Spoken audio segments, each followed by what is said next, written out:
My patient is a 78-year-old female with a history of heart disease. She is in the hospital because she fell at home during a dizzy spell and broke her hip. The patient's surgery went well, but she has not responded as well to the rehabilitation process. The physical therapist's report indicates that the patient has been willing to do exercises, but has not shown significant gait stability. Although there was no documented note indicating the need for further inpatient treatment, the physical therapist told the discharge planner and me that the patient would benefit from a few more inpatient days.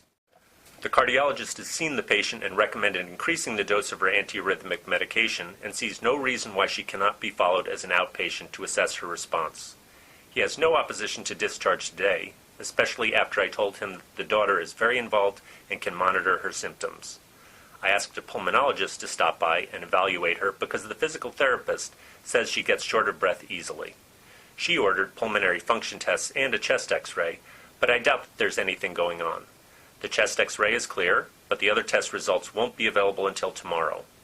The social worker would like more time to plan for home visitation services, but the discharge planner notes that the patient belongs to a Medicare HMO, and it feels that the patient is stable and can be discharged. Besides, the daughter can hold the fort until the patient is seen in 1 week.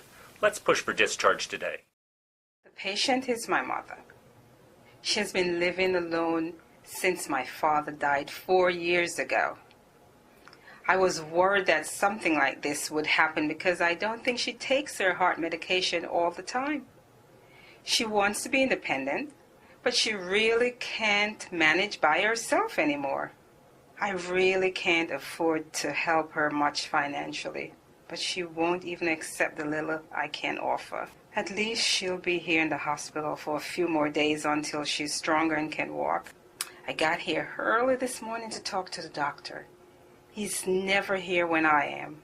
I hope he comes soon because I have to get to work. I've missed 3 days already this week, and I can't come right after work because I have a conference with Thomas' teacher, and I haven't had time to take care of anything at home. Good morning, Mrs. A. I have good news for you. Your blood pressure is stable and your hip is healing very nicely. You can definitely go home today. Oh, doctor, thank you. I can't wait to meet my own bed and eat what I like. This hospital food is terrible. Well, you're going to have to stay on your special diet, no salt, low fat. I'm sure your daughter here will prepare your meals so that they follow the diet and taste good. And I'm going to increase the dose of your heart medicine. I don't want you to fall again. Someone will be by a little later with the paperwork, and then you're out of here. My mother hasn't even been able to walk alone. Is it safe for her to go home? She'll do fine.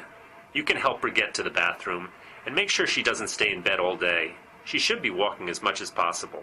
But my mother lives alone. Won't she need help? Doesn't she live with you? Well, can she stay with you for a few weeks? If you don't want to do it, speak to the social worker on the floor. She'll find out if your mother is eligible for any home care. I'm sure we can work something out. I can manage on my own.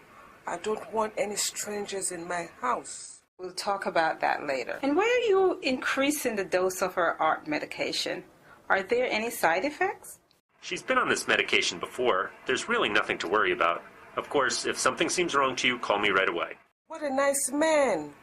So happy I'm going home. Yes, Mom. I'm glad you're going home too.